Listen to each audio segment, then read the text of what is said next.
ela precede a nossa petição.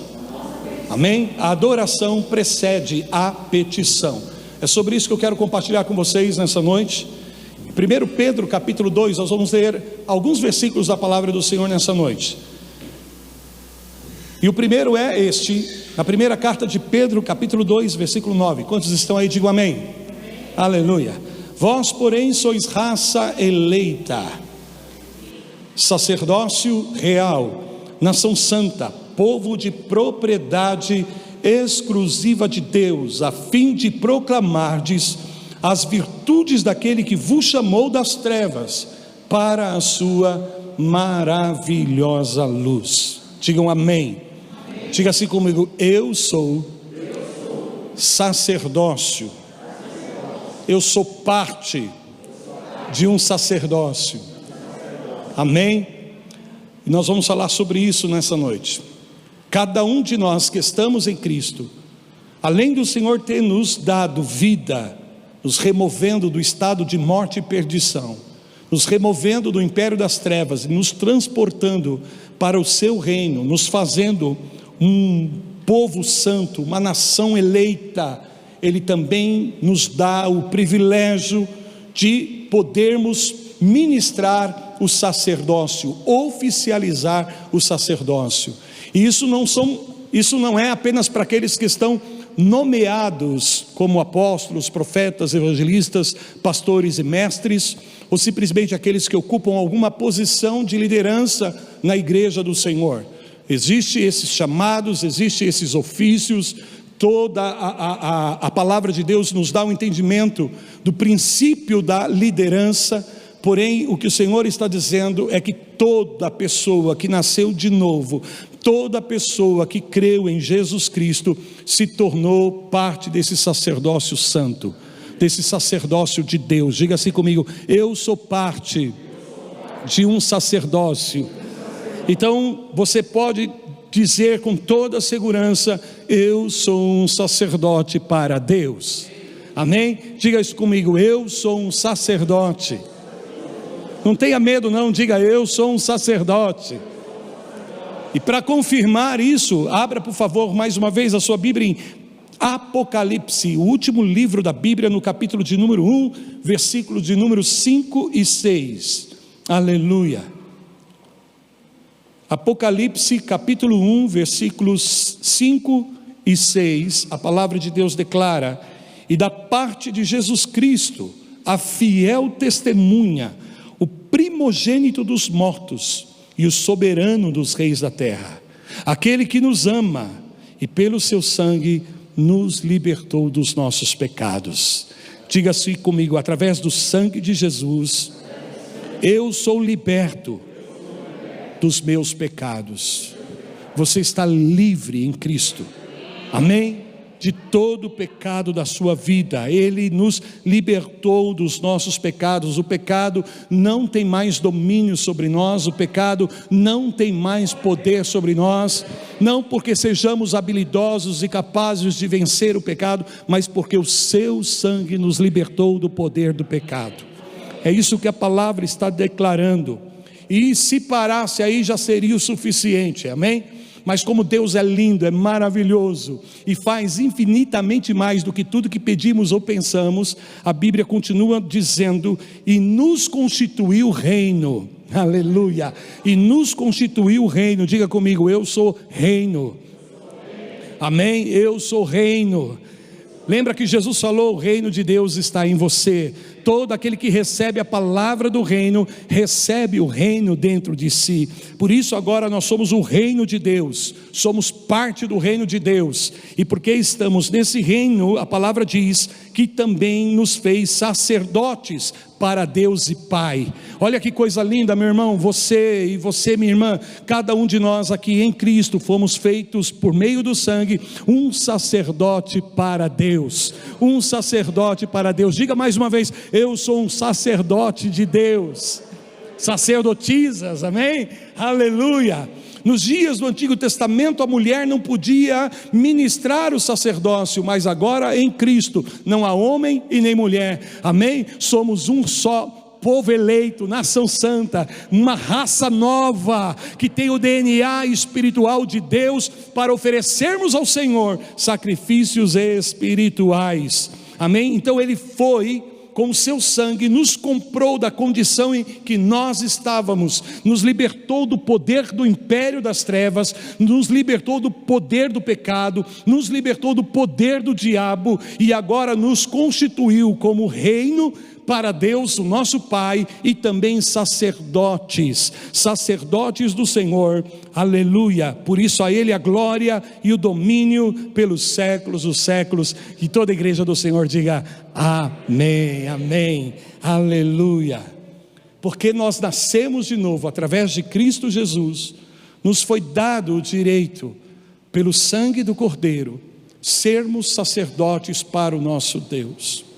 Agora a pergunta que eu vos faço aqui nessa noite: o que basicamente um sacerdote faz? Se Deus nos constituiu através da obra de Cristo um reino de sacerdotes para Ele, isto significa que cada um de nós podemos hoje, nesses dias, oferecer ao Senhor o ministério do sacerdócio, ou o ofício do sacerdócio. Quando estamos falando do ofício, nós estamos falando da obra, nós estamos falando da função, amém? Daquilo que um sacerdote faz. E veja que isso está direcionado para Deus, amém? Isso está direcionado para Deus. Fomos feitos sacerdotes para Deus. Agora, se nós entrarmos no assunto aqui do sacerdote em si mesmo, vamos ter que tomar bastante tempo, e meu interesse não é esse. Mas o que eu quero é só resumir dessa forma, que um sacerdote, ele recebe o direito, ele recebe a autorização para oferecer sacrifícios espirituais ao Senhor, em louvor, em adoração, em orações, em súplicas, em ações de graças. O sacerdote, ele tinha que administrar os assuntos nos dias do Antigo Testamento do tabernáculo, e basicamente o mais importante ofício que um sacerdote realizava nos dias do Antigo Testamento era oferecer sacrifícios ao Senhor, amém? Esses sacrifícios ao Senhor era dentro de um contexto de adoração. Eles faziam isso em adoração ao Senhor. Esta era a forma, essa era a maneira em que as pessoas adoravam nos dias do Antigo Testamento. Eles ofereciam sacrifícios ao Senhor, sacrifícios de animais, e o sacerdote é aquele que tinha o direito de fazer esse sacrifício, de administrar esse sacrifício, dentre tantos outros assuntos relacionados ao sacerdócio. Então basicamente o que a palavra de Deus no Novo Testamento está dizendo, que agora nessa nova aliança não existe um grupo seleto de pessoas que são escolhidos para administrar o sacerdócio, ou seja, oferecer sacrifícios ao Senhor. Todos aqueles que agora estão em Cristo são chamados e autorizados a oferecer sacrifícios, porém não de sangue, não de animais, mas sacrifícios espirituais ao Senhor. Hoje, por exemplo, o que nós estamos fazendo aqui nesse culto é oferecermos a Deus o nosso sacrifício espiritual em louvor, em ações de graças, através das artes, da música, da dança, do nosso clamor, da nossa oração, da ministração da palavra. Eu chego aqui nesse altar e começo a ministrar a palavra de Deus a cada um de vocês, isto é, oferecermos ao Senhor sacrifícios espirituais. Tudo que nós estamos fazendo aqui, estamos fazendo em adoração ao Senhor. Tudo que nós estamos fazendo aqui é para Ele, e nós não podemos perder isso de vista, nós não podemos nos esquecer em nenhum instante, amém? Que nós estamos aqui para oferecer sacrifícios espirituais, que eu e você estamos aqui como um reino de sacerdotes reunidos essa noite para oferecer ao Senhor sacrifícios espirituais, para oferecermos ao Senhor a nossa adoração, amém? Algumas pessoas entendem a adoração como um cântico que nós cantamos ao Senhor. Bom, eu e você podemos cantar e adorar ao Senhor através das canções, mas a adoração é muito mais abrangente do que isso. A adoração envolve muitas outras coisas. A adoração não é simplesmente alguma coisa que a gente vem e faz por um tempo e agora está feito, eu me desligo daquilo. Não, a adoração na verdade é uma vida que nós oferecemos ao Senhor de fé e obediência. Amém? E dentro dessa vida de fé e obediência, nós separamos momentos, nós separamos tempos para nos rendermos ao Senhor, para oferecermos a Ele esse sacrifício espiritual, orando, cantando, amém? Ministrando, declarando a glória do Senhor. Então, não é simplesmente um cerimonial que nós chegamos aqui no domingo e cumprimos, ainda que nós estamos aqui fazendo isso. Na verdade, isso é algo que transcende o tempo que nós estamos aqui e aquilo que nós estamos fazendo aqui, porque não é simplesmente a adoração que nós prestamos, mas é o fato de eu e você, de sermos cada um de nós adoradores. Diga comigo, nós somos adoradores. Então, o que um sacerdote faz? Ele adora, amém? E o que cada um de nós fazemos? Adoramos ao Senhor. E existem várias palavras na Bíblia para adoração.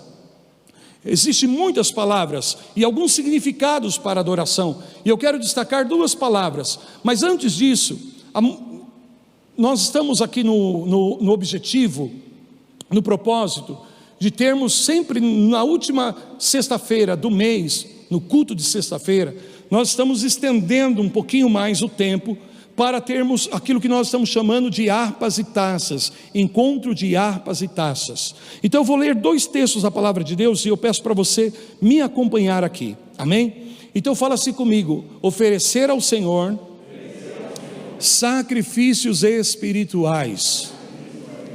Aleluia, isso é um grande privilégio que nós temos.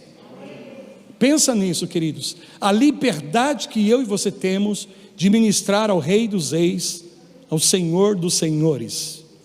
Que grande privilégio foi nos dado. Agora observe, em Ezequiel capítulo 22, lá no Antigo Testamento, Ezequiel capítulo 22,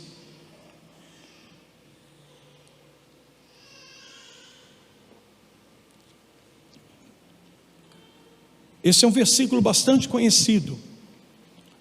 Veja, a Bíblia declara assim: busquei entre eles um homem que tapasse o muro e se colocasse na brecha perante mim a favor dessa terra, para que eu não a destruísse, mas ninguém achei. Amém? Deus buscou alguém que se colocasse na brecha. Essa é a melhor definição que nós encontramos para a palavra intercessor. Amém? Intercessor. Busquei alguém que se colocasse na brecha, alguém que se apresentasse diante de Deus em favor da terra, em favor dos moradores da terra.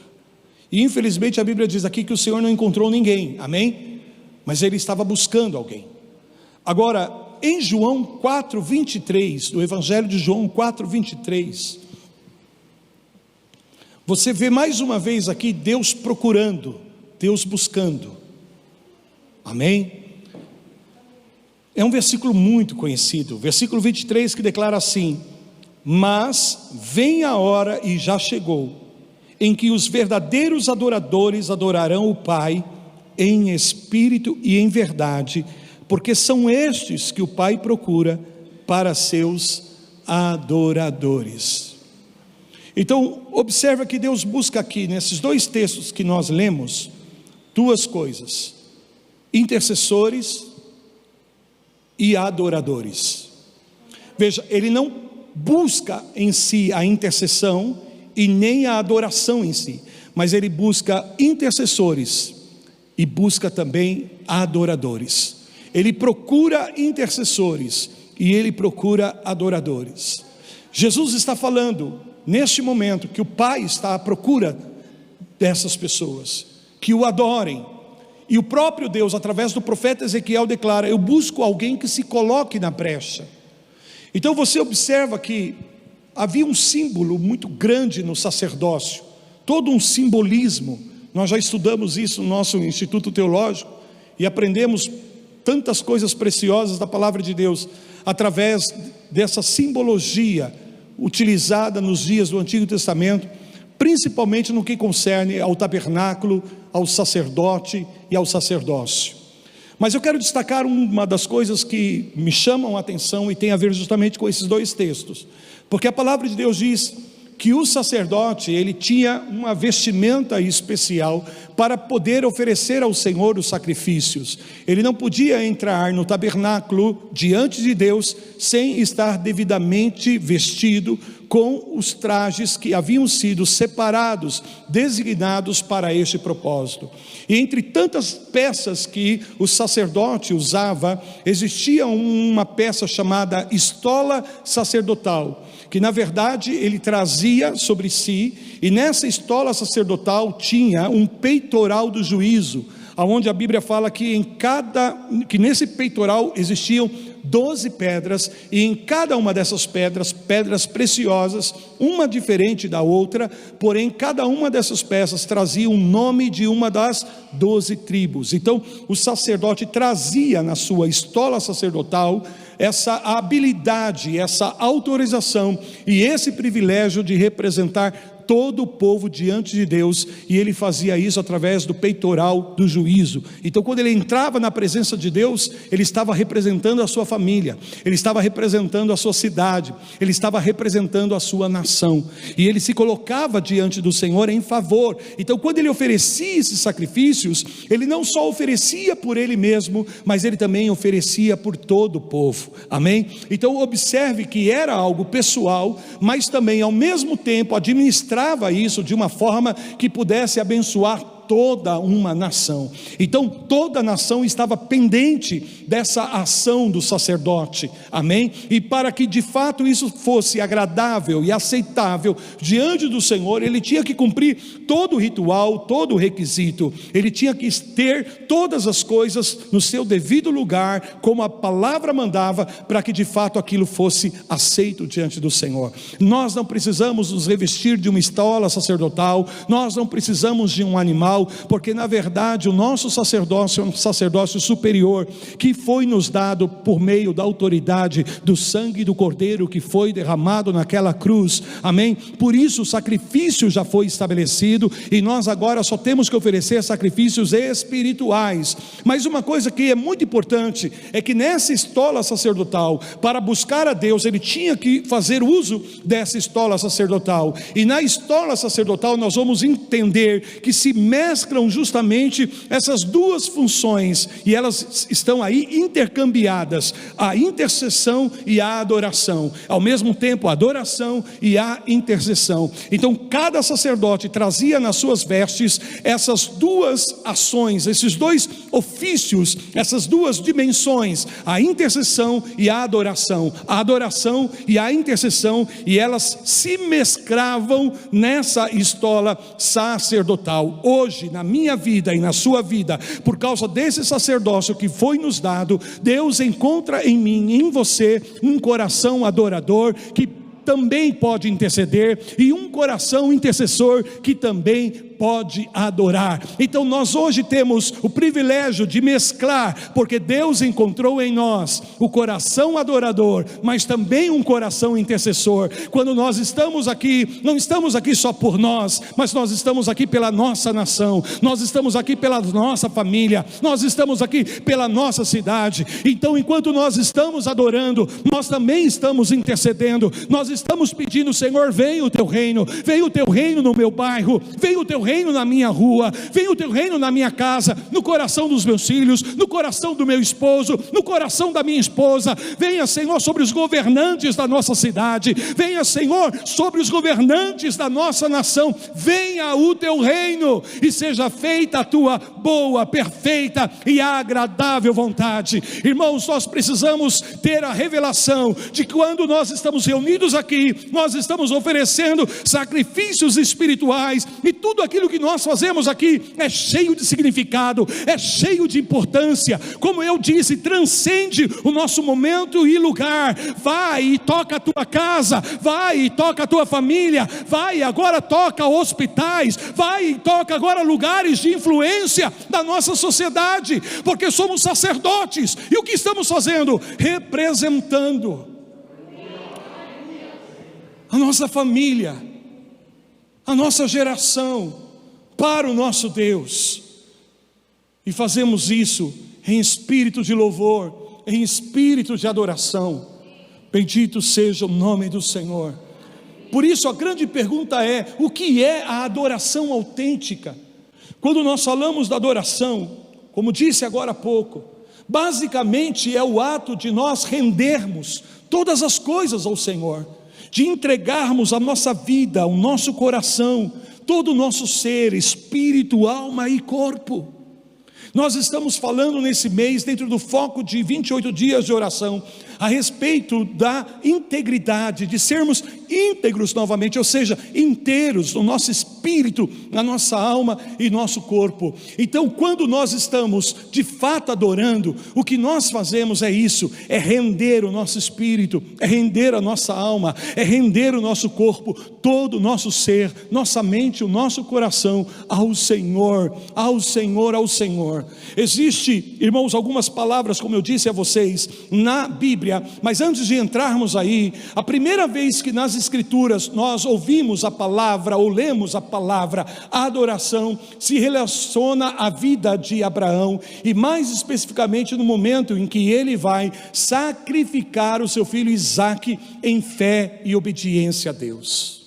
Amém? Ele vai sacrificar o seu filho Isaque. Quando ele diz aos seus moços que estavam ali auxiliando ele nessa trajetória: fiquem aqui, porque nós iremos e adoraremos. É a primeira vez na Bíblia que você vai encontrar a palavra adoração. Amém? Não que antes não houvesse adoração. Existia com certeza a expressão de adoração na vida de muitos personagens antes de Abraão, e podemos citar alguns, mas a palavra adoração não foi utilizada, a palavra adoração não foi inscrita. Porém aqui em Gênesis capítulo 22, versículo 5, a palavra adoração aparece pela primeira vez. E em que contexto essa palavra aparece? Dentro do contexto de sacrifício, de entrega, de rendição. Porque imagina como estava o coração de Abraão naquele momento. Ele não estava ali para cantar uma canção, ele não estava ali para tocar um instrumento, mas ele estava ali para oferecer aquilo que por anos ele almejou na sua vida.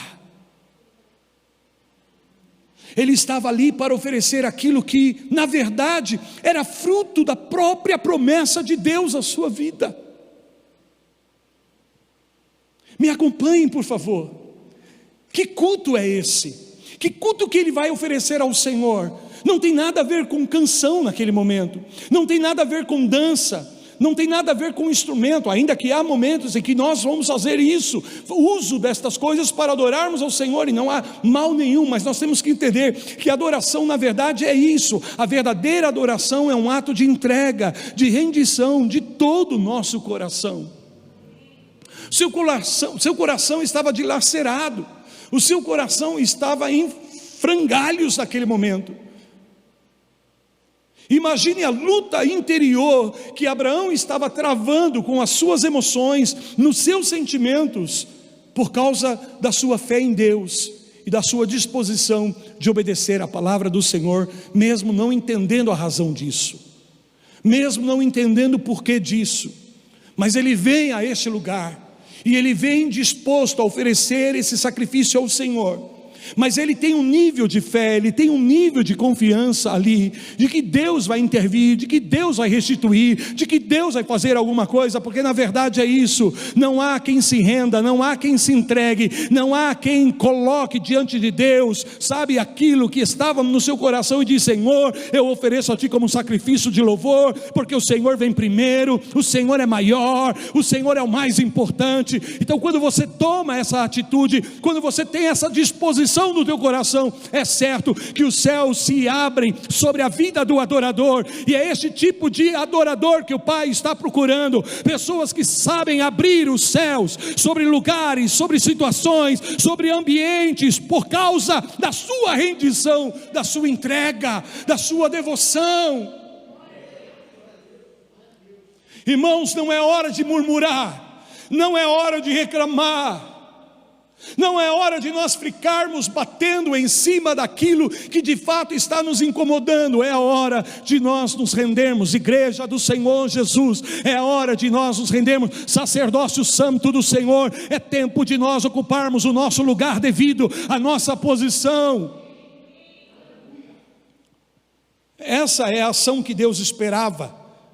Associamos muitas vezes a adoração com a música, e às vezes cremos que isso se torna sinônimos, porém não. Amém? Ainda que fazemos uso da música para adorarmos, porém tem a ver aqui com sacrifício, tem a ver aqui com obediência, tem a ver aqui com fé. Agora veja, é muito importante nós colocarmos essa palavra sacrifício aqui dentro do seu contexto correto, porque para Deus não é mais importante o sacrifício do que a obediência. Mas muitas vezes para obedecer nós vamos ter que sacrificar, nós vamos ter que renunciar, nós vamos ter que abrir mão. E eu estou falando de não abrir mão de coisas que não têm valor e nem importância para você, mas muitas vezes nós temos que abrir mão de coisas que para nós são relevantes, são importantes. Deus poderia facilitar as coisas e pedir para que Abraão sacrificasse a sua esposa Sara, mas não. Ele pede o filho da promessa, não porque Deus esteja interessado nessa entrega em si, mas no coração do adorador.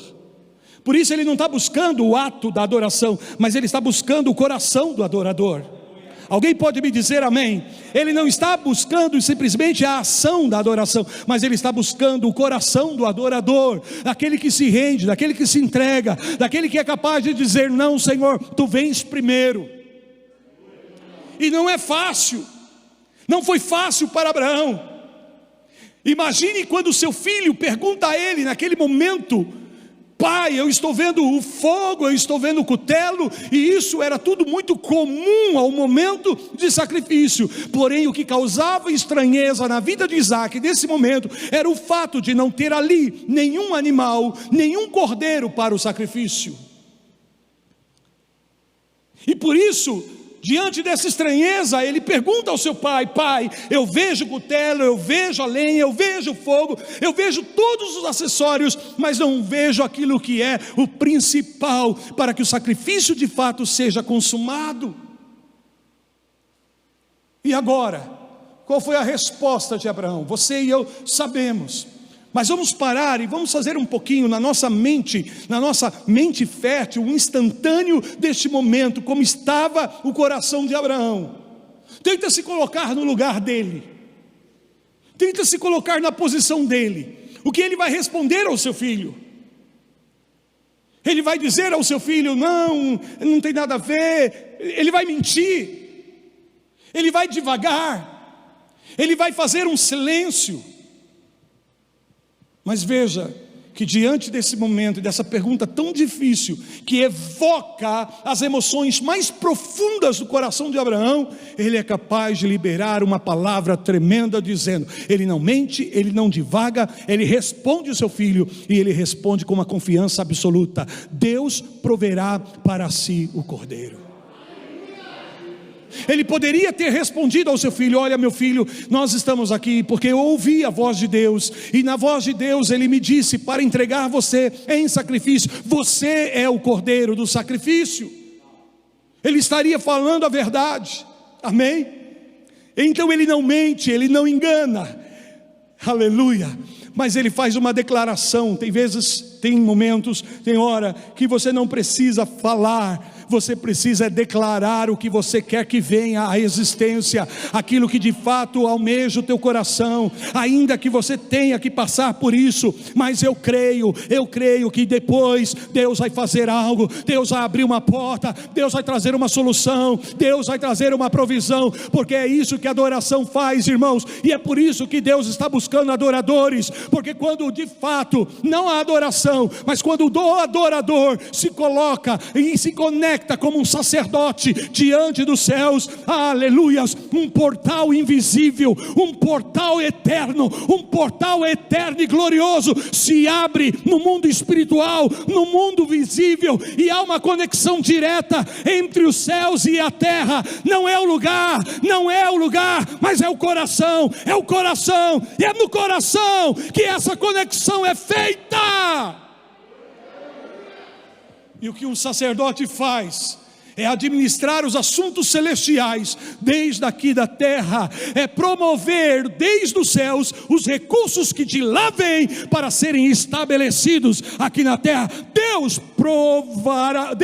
proverá para si o cordeiro, ó meu filho, é para ele, é para a glória dele, é para o louvor dele. Por isso eu sei que Deus vai fazer um milagre, por isso eu sei que Deus vai abrir as portas. E se Deus não fizer um milagre, e se Deus não abrir as portas, eu vou continuar crendo que Ele continua sendo o provedor na minha vida.